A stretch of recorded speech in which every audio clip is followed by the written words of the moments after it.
লখিমপুৰত কংগ্ৰেছ কৰ্মীসকলৰ প্ৰতিবাদী কাৰ্যসূচী। অসম প্ৰদেশ কংগ্ৰেছ কমিটিৰ সভাপতি ভূপেন কুমাৰ বৰাক যোৱাকালি অজ্ঞাত লোকে আক্ৰমণ কৰাৰ ঘটনা কেন্দ্ৰ কৰি এই প্ৰতিবাদী কাৰ্যসূচী গ্ৰহণ। লখিমপুৰ জিলা কংগ্ৰেছ কাৰ্যালয়ৰ সন্মুখত কংগ্ৰেছ কৰ্মীয়ে এই প্ৰতিবাদী কাৰ্যসূচী গ্ৰহণ কৰে। বিজেপি চৰকাৰৰ বিৰুদ্ধে গ্ৰহণ কৰা এই প্ৰতিবাদী কাৰ্যসূচীত অৱশ্যে লখিমপুৰ আৰক্ষীয়ে বাধা প্ৰদান কৰে। লখিমপুৰ জিলা কংগ্ৰেছৰ আহ্বান মৰ্মে উলিওৱা প্ৰতিবাদী কাৰ্যসূচীত লখিমপুৰ বিধানসভা সমষ্টিৰ প্ৰাক্তন বিধায়ক ঘন বুঢ়াগোহাঁই, জিলা কংগ্ৰেছৰ সম্পাদক কংগ্ৰেছ কৰ্মী গগন বৰাৰ লগতে শতাধিক কংগ্ৰেছ কৰ্মীয়ে ভাগ লয়। নিউজ এক্স ৰিপৰ্ট, ৰাইজৰ বাৰ্তা। দলৰ কৰ্মী, শান্তিপূৰ্ণ অসমীয়া মানুহ, কংগ্ৰেছ দলৰ বাহিৰৰ সৰ্বসাধাৰণ মানুহ কিদৰে থাকিব নোৱাৰা এটা অৱস্থা হৈছে।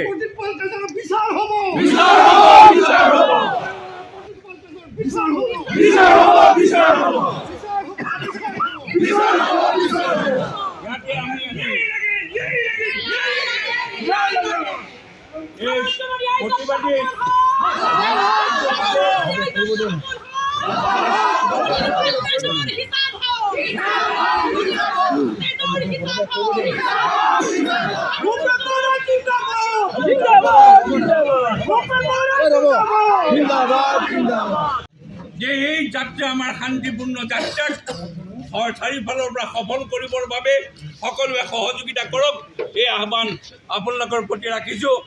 আমি আশা কৰিম আমাৰ শান্তি বাহিনী, পুলিচ বাহিনীৰ প্ৰতি আমি অনুৰোধ, যোৱা দিনত আমাৰ জিলাখনত, আমাৰ চহৰখনত কংগ্ৰেছৰ যিবিলাক বেনাৰ পোষ্টাৰ আছিল, ৰাহুল গান্ধী ডাঙৰীয়াক আদৰণি জনাবৰ বাবে ৰাহুল গান্ধী ডাঙৰীয়া অহাৰ আগতেই ৰাতিটোৰ ভিতৰতে এইবিলাক বেনাৰ পোষ্টাৰ ফালি নিষেধ কৰা হ'ল। আমি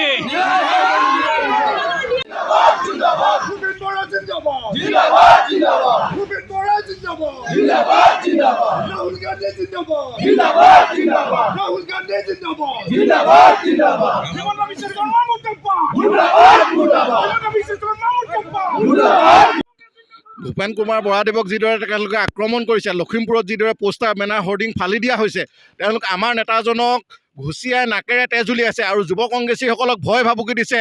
আমি তেওঁলোকক সকীয়াই দিব বিচাৰিছোঁ যে আক্ৰমণ হ'লে প্ৰত্যাক্ৰমণ হ'ব। লখিমপুৰত যুৱ কংগ্ৰেছৰ কিন্তু বহুত শক্তি আছে আৰু প্ৰত্যেকখন গাঁৱৰ পৰা যেতিয়া যুৱ কংগ্ৰেছৰ কৰ্মী উলিয়াই আনিব, কোনো পুলিচ প্ৰশাসনেও কিন্তু আমাক বাধা দিব নোৱাৰিব। গতিকে আমি সকীয়াই দিছোঁ আক্ৰমণৰ, আৰু ভূপেন কুমাৰ বৰা ডাঙৰীয়া প্ৰতিটো পাল তেজৰ হিচাপ লোৱা হ'ব।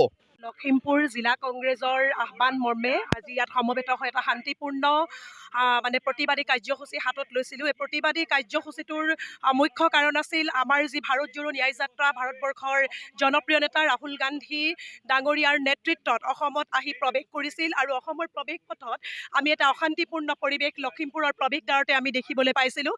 আমাৰ লখিমপুৰত 20 জানুৱাৰী তাৰিখে প্ৰৱেশ কৰিছিল। যোৱা 19 জানুৱাৰীৰ নিশা আমাক ইয়াত আমাৰ নেতাগৰাকীৰ ফ্লেগ, বেনাৰ, পোষ্টাৰ আদি ফালি চিৰি চুৰমাৰ কৰি নিশাৰ ভাগত বিজেপিৰ স্বৈৰাচাৰী যি ৰাজতন্ত্ৰ, সেই ৰাজতন্ত্ৰ প্ৰতীয়মান কৰিবলৈ গৈ তেওঁলোকে বেনাৰ পোষ্টাৰসমূহ ভাঙি এটা ভয় শংকাৰ পৰিৱেশ ভীতিগ্ৰস্ত হৈ ইয়াত সৃষ্টি কৰিছিল লখিমপুৰত।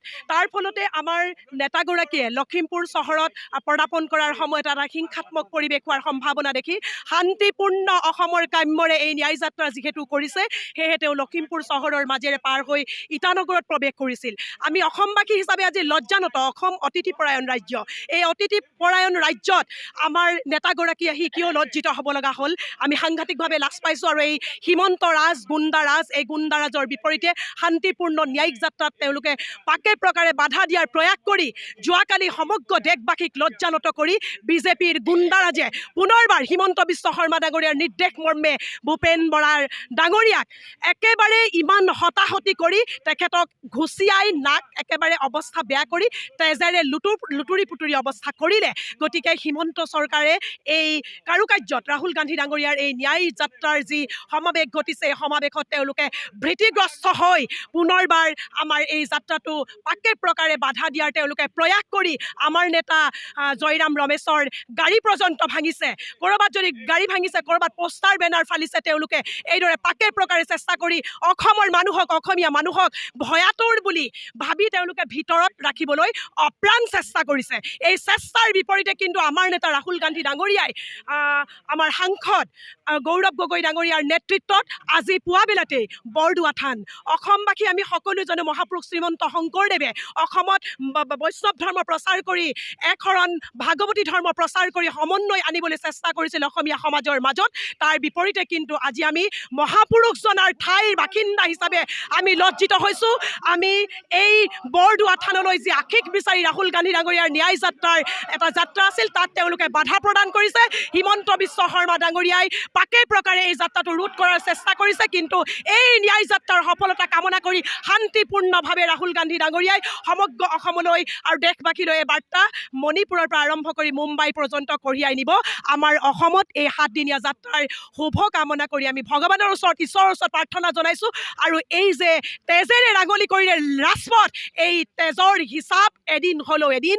অসমবাসীয়ে কিন্তু দিব এয়া সঁচা কথা প্ৰতিটো ৰক্তৰ হিচাপ হ'ব লাগিব বিজেপি হাই হাই